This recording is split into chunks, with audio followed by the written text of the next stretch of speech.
Hello everyone and welcome in my YouTube channel. आज हम लोग रिक्वायरमेंट इंजीनियरिंग के अंदर इलिस्ट्रेशन पढ़ेंगे। इससे पहले हम लोगों ने इंसेप्शन पढ़ लिया था, जिसको हमने ब्रीफली डिस्कस किया था इंसेप्शन को लास्ट वीडियो के अंदर। अगर आप लोगों ने वो वीडियो नहीं देखी तो पहले आप लोग वो वीडियो लाजमी देख लें। अब हमारा जो सेकंड टास्क होता है रिक्वायरमेंट इंजीनियरिंग के अंदर वो होता है इलिसिटेशन। सबसे पहले तो ये जो टास्क है ये कुछ डिफिकल्ट होता है। उसका रीज़न ये है कि हम प्रॉब्लम के स्कोप को अंडरस्टैंड कर रहे होते हैं और उसके अलावा हम उसी प्रॉब्लम को डीपली अंडरस्टैंड करने की कोशिश करते हैं, ताकि हम लोग जब डिज़ाइन और इम्प्लीमेंटेशन की तरफ जाएं तो हम अच्छे तरीके से जो है ना उसका डिज़ाइन और इम्प्लीमेंटेशन कर सकें। अब देखें, इसके अंदर दो स्टेप आते हैं आपके इलिस्ट्रेशन के अंदर। सबसे पहला स्टेप होता है कोलैबोरेटिव रिक्वायरमेंट गैदरिंग, ठीक है, जिसके अंदर हम लोग डिफरेंट मीटिंग्स कर रहे होते हैं, ठीक है। ये चीज़ जहन के अंदर आपने रखनी है। फिर आता है क्वालिटी फंक्शन। यहाँ पे रिक्वायरमेंट नहीं डिप्लॉयमेंट आएगा, मैं यहाँ पे लिख देता हूँ क्वालिटी फंक्शन डिप्लॉयमेंट, QF इसको बोल रहे होते हैं, QFD, ठीक है, क्वालिटी फंक्शन डिप्लॉयमेंट। ये दो चीज़ें आती हैं मेन इलिसिटेशन के अंदर। जैसे हम लोगों ने इंसेप्शन के अंदर तीन मेन चीज़ें पढ़ी थी, तीन सेट ऑफ क्वेश्चंस जो किए जाते थे, यहाँ पे दो आपकी मेन चीज़ें हैं, कोलैबोरेटिव रिक्वायरमेंट गैदरिंग होती है और क्वालिटी फंक्शन डिप्लॉयमेंट होता है। सबसे पहले हम लोग कोलैबोरेटिव रिक्वायरमेंट गैदरिंग को थोड़ा सा डिस्कस करते हैं। कोलैबोरेटिव रिक्वायरमेंट गैदरिंग ये चीज़ होती है कि आप लोग के दरमियान में और जो जितने भी कस्टमर है, यानी कि एक आपके प्रोग्रामर होते हैं, डिज़ाइनर, जो पूरी टीम है जो सॉफ्टवेयर बनाने वाली है वो टीम, और जितने भी आपके कस्टमर हैं जिसके अंदर जितने भी स्टेक होल्डर्स हैं, उनके अंदर एक मीटिंग जो है ना वो होती है, ठीक है। उसको ही हम लोग बोल रहे होते हैं कोलैबोरेटिव रिक्वायरमेंट गैदरिंग। साथ में मिलके हम मीटिंग्स की जाती हैं। अब इन मीटिंग्स के अंदर क्या होता है कि जितने भी आपके कस्टमर होंगे, चाहे वो मिसाल आप किसी यूनिवर्सिटी का सॉफ्टवेयर बना रहे हो, उसमें BBA डिपार्टमेंट वाले भी बैठेंगे, IT वाले भी बैठेंगे, HR वाले भी बैठेंगे, क्योंकि वो सारे कस्टमर हैं। आप लोग उनसे रिक्वायरमेंट लोगे 1 बाय 1, और वहाँ पे ही आप डेवलपर भी बैठेगा, टीम का लीडर भी बैठेगा, डिज़ाइनर भी बैठेगा, सारे लोग वहाँ पे जो है ना वो बैठेंगे, उनसे रिक्वायरमेंट कैच करेंगे, कलेक्ट करेंगे। उसको हम लोग बोल रहे होते हैं कोलैबोरेटिव रिक्वायरमेंट गैदरिंग। इसकी थोड़ी सी डिस्क्रिप्शन के अंदर हम लोग जाते हैं। कोलैबोरेटिव रिक्वायरमेंट गैदरिंग के अंदर आता है meetings are conducted and attended by both software engineers, customers, और उसके अलावा इंटरेस्टेड स्टेक होल्डर्स। जितने भी इंटरेस्टेड स्टेक होल्डर्स होंगे वो सारे के सारे इस मीटिंग को अटेंड करेंगे। सबसे पहले software engineer, customer, interested stakeholder, ठीक है। Rules for preparation and participation are set.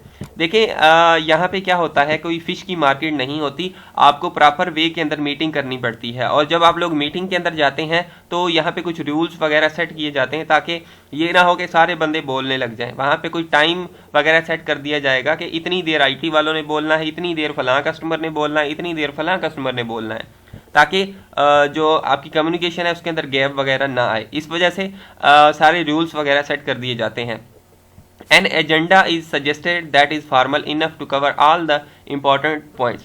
एक एजेंडा रखा जाता है जिसके अंदर ये चीज़ बताई जाती है कि कौन कौन सी पॉइंट्स डिस्कस करनी है, ताकि जितनी भी ओवरऑल इंपॉर्टेंट पॉइंट्स हों वो सारी की सारी डिस्कस हो जाएं, ठीक है ना। एक हम पेपर के ऊपर एक प्रिंट निकाल के सभी लोगों को दे देते हैं कि ये आज का एजेंडा है, जिसके अंदर हमने ये चीज़ें जो है ना वो क्लियर करनी है। एक हमारा फिर आता है फैसिलिटर, ठीक है।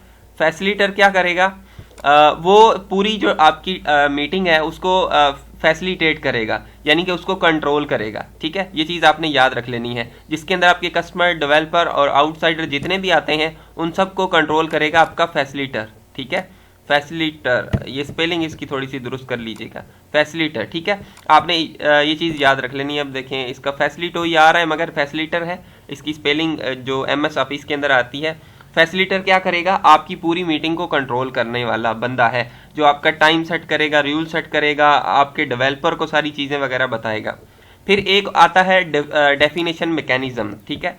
डेफिनेशन मैकेनिज्म सेट किया जाता है। डेफिनेशन मैकेनिज्म का मकसद ये होता है कि हम लोग जितनी भी चीज़ें डिस्कस करेंगे उनको वर्कशीट के ऊपर लगाते जाएंगे, यानी कि वर्कशीट के अंदर रखते जाएंगे, या हम लोग स्टिकर्स के अंदर उसको रखते जाएंगे, या हम लोग वाल स्टिकर्स वगैरह बना के उसके जो है ना दीवारों के ऊपर चिपकाते जाएंगे कि ये चीज़ें जो है ना वो इम्पोर्टेंट हैं, ये चीज़ें हमें अपने सॉफ्टवेयर के अंदर रखनी है। यानी कि जो भी रिक्वायरमेंट मिलेगी हम उसको वर्कशीट के अंदर रखेंगे, या हम लोग स्टिकर्स के अंदर रखेंगे, या वाल स्टिकर्स, यानी कि वो स्टिकी नोट्स वगैरह नहीं होते, हम लोग वो दीवारों के साथ चिपका देते हैं, या और कोई भी विजुअल फॉर्म्स वगैरह हम लोग यूज़ करते हैं।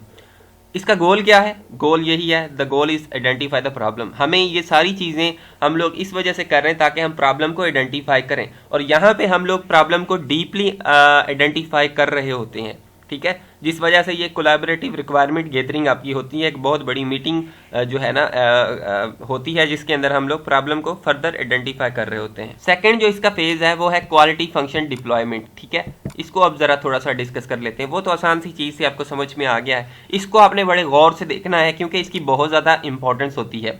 This technique that translate the needs of customer into technical requirement for the software. देखिए, कस्टमर की नीड्स को हम लोग क्या कर रहे होते हैं, टेक्निकल रिक्वायरमेंट्स के अंदर कन्वर्ट कर रहे होते हैं। यहाँ पे यही होता है, मेन चीज़ इसकी ये है। कोई आपसे पूछे कि QFD का इस्तेमाल क्यों कर रहे होते हैं, हम लोग ये कहेंगे कि जो कस्टमर की नीड्स हैं, जो कस्टमर की रिक्वायरमेंट्स हैं, उनको हम लोग टेक्निकल रिक्वायरमेंट्स के अंदर कन्वर्ट कर रहे होते हैं, ठीक है। ये मैं आगे जाके आपको बताता हूँ कैसे हम लोग इसको टेक्निकल रिक्वायरमेंट्स के अंदर कन्वर्ट करके और फिर इसकी कुछ मैट्रिक्स वगैरह बनाई जाती है, जो मैं आपको दिखाता हूँ। It is emphasise that what is valuable for customer. हम लोग ये किस वजह से कर रहे होते हैं, ताकि हमें पता लगे कि वैल्यूएबल चीज़ क्या है कस्टमर के लिए, ठीक है। It identify the 3 types of requirement. इससे हम लोग 3 किस्म की रिक्वायरमेंट्स को आइडेंटिफाई करते हैं। एक नॉर्मल रिक्वायरमेंट, देखें किसी भी सॉफ्टवेयर के अंदर कुछ रिक्वायरमेंट्स नॉर्मल होती हैं जो होनी ही होनी चाहिए। सपोज हम लोग एग्जांपल लेते हैं कि मैं MS वर्ड की बात करूं या आप लोग कोई भी टेक्स्ट की बात करते हो, उसके अंदर नॉर्मल रिक्वायरमेंट क्या होगी कि हमने प्रिंटिंग का ऑप्शन होना ही होना चाहिए, ठीक है। या हम लोग उस टेक्स्ट को बोल्ड कर पाएँ ही पाएँ या उस टेक्स्ट की स्टाइल चेंज कर पाएँ, ये नॉर्मल जो है ना वो रिक्वायरमेंट है।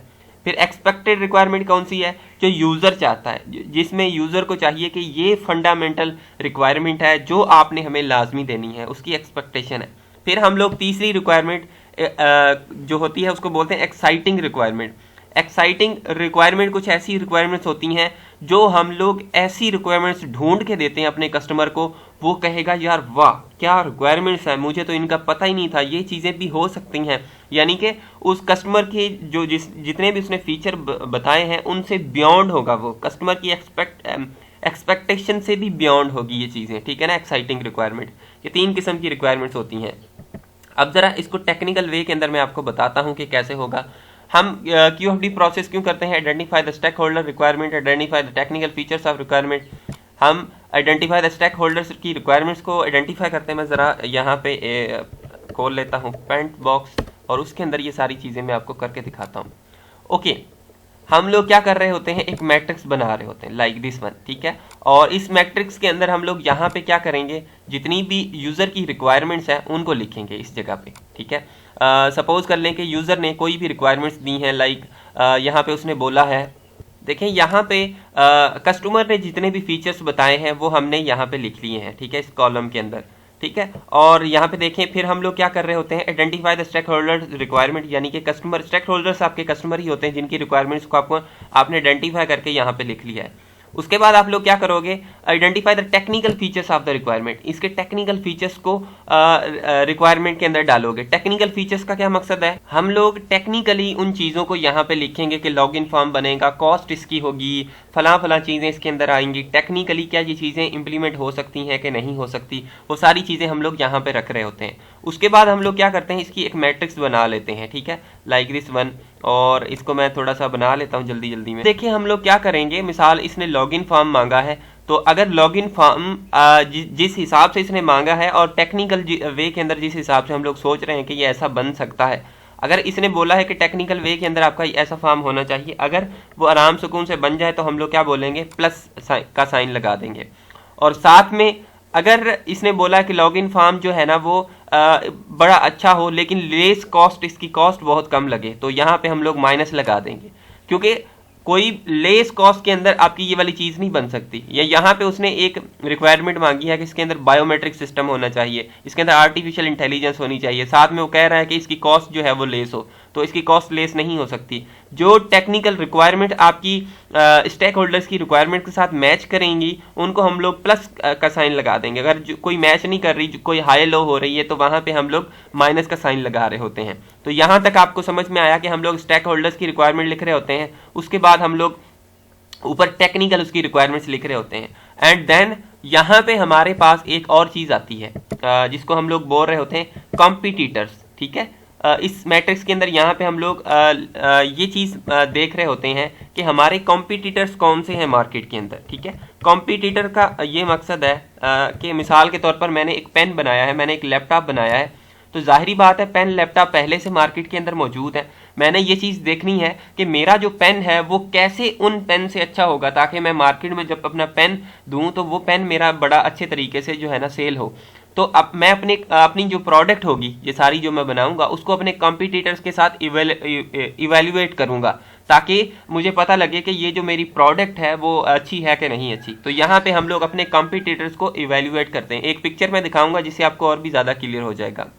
उसके बाद नीचे हम लोग क्या कर रहे होते हैं कि यहाँ पे जितनी भी हमारी रिक्वायरमेंट्स होती हैं उनको हम लोग वेट असाइन कर रहे होते हैं। वेट असाइन करने का मकसद ये है कि ये जो रिक्वायरमेंट है इस पे इतने पैसे लगेंगे, ठीक है, और इस पे इतना कॉस्ट लगेगी, ये वाली सारी चीज़ें हम यहाँ पे असाइन कर रहे होते हैं। वेट असाइन करने का मकसद ये है कि उसकी कॉस्ट और उसके अलावा टाइम कितना लगेगा वो सारा हम लोग यहाँ पे लिख रहे होते हैं। तो ये हमारा एक QFD है। ठीक है, आपको थोड़ा सिनेरियो उसका जहन के अंदर आया होगा कि ये हमारा क्या है, एक QFD है, जिसके अंदर हम लोग रिक्वायरमेंट, फिर टेक्निकल रिक्वायरमेंट्स, यहाँ पे उसकी टेक्निकल मैचिंग कर रहे होते हैं, कॉम्पिटिटर्स को देख रहे होते हैं, वेट कॉस्ट वगैरह ये सारी हम लोग असाइन कर रहे होते हैं।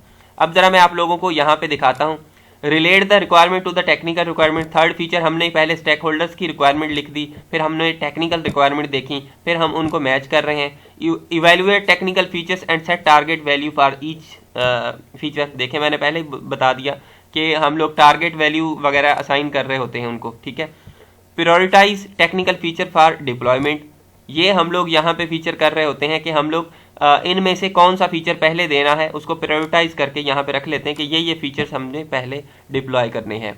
उसके बाद कंडक्ट इवेल्युएशन ऑफ कंपटीटर्स, जो मैं अभी आपको बता गया हूँ कि हम लोग यहाँ पे कंपटीटर्स के लिए एवेल्युएट करते हैं कि हमारे कंपटीटर कौन कौन से हैं मार्केट के अंदर, किस हिसाब से हम लोग उनसे अच्छी प्रोडक्ट बना सकते हैं। ये है जी रिलेशनशिप मैट्रिक्स, क्या वो चाहता है। रिलेशनशिप मैट्रिक्स हम लोग बनाएंगे, कस्टमर कंपटीटर्स को हम लोग यहाँ पे देखेंगे और कैसे ये जो है ना इनका को रिलेशन बन सकता है। टेक्निकल रिक्वायरमेंट्स कैसे यहाँ पे हम लोग डालेंगे, कैसे जो चाह रहा है वो कैसे बनेगा, उसको हम मैच कर रहे होते हैं। यहाँ पे टेक्निकल कम्पिटिटिव असेसमेंट होती है, एब्सोल्यूट स्कोर होता है, रिलेटिव स्कोर होता है। ये सारे के सारे आपके क्या हैं, हम लोग वेट असाइन कर रहे होते हैं इनको और कॉस्ट वगैरह असाइन कर रहे होते हैं। सो होपफुली आपको ये चीज़ समझ में आई होगी। कहीं पे कोई कन्फ्यूजन वगैरह हो तो आप लोग कमेंट कर सकते हैं, क्वेश्चन कर सकते हैं। So thank you for watching this video.